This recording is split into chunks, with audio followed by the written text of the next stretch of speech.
My name is Dr. Alice Phillips. I am a pediatrician at Cook Children's. I have had the pleasure of working for Cook for 25 years now. So, you're expecting your first baby, maybe not your first, and now you want to know what to do.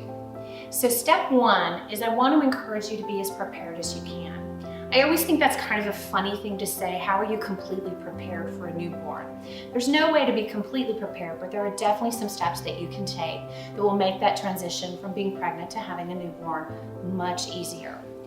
First and most important is I think you need to find your pediatrician. It's surprising to me always how many families don't do this, how they don't do research and figure out who is a good match for their family. So ask your friends, ask your family, who do they trust? Search online through the Cook Children's website for physicians in your region, and then call those offices. Many of the pediatricians will do prenatal consultations where you can actually come into the office, meet the physician, ask them any questions that you have, and get a feel for the layout to see if it's a good match. Second, it's who can you protect that's going to be in that child's world. Since newborns can't have many of the vaccines that are so important to protect them, you want to wrap them in a wrapping of protection. That means everyone who's going to be around that infant has had a flu shot if it's flu season. Everyone who's going to be caring for that baby is protected from whooping cough with the up-to-date Tdap. And that includes dads too. I find that you dads sometimes are a little reluctant on that shot thing. So we need moms, dads, grandparents, friends, caretakers, everyone to be protected so that that baby is protected. Then you want to pack your bag. I remember when I was a mom packing my bag and thinking I needed all of these things, fancy clothes, stuff for the photos, and realizing when I got there, really all I needed to do was take care of the baby. So pack what you think is important, but remember, you're not going to use most of that stuff. Now the baby's been born, what's going to happen when you're at the hospital?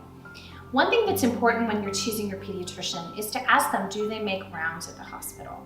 Some do, many don't. With the birth of the hospitalist service in American medicine, many pediatricians choose to focus their time on their families in the clinic. But if your doctor does come to the hospital, it's a very important time that they can have that first contact with you, and they'll check your baby daily while you're there.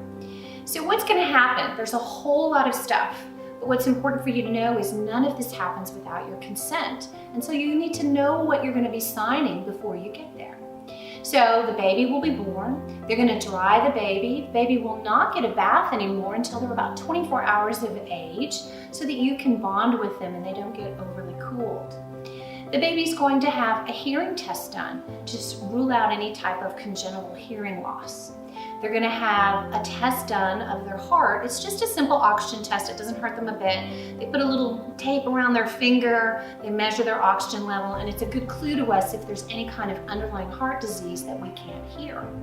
They're going to have a newborn screen at 24 hours of age. This checks them to make sure that they don't have one of a wide array of inherited medical diseases that if we know about them early, we can prevent a lot of serious consequences. Additionally, if you sign, they're going to get that first vaccine. So important, hepatitis B.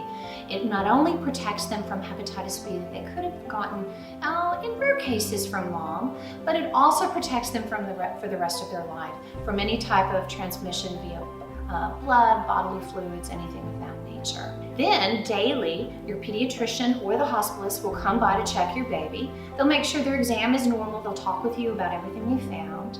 And if you're in one of the hospitals that has a lactation service, you're going to get a consult with a lactation consultant daily. These are so important so that you make sure that you feel very comfortable with your breastfeeding before you head home.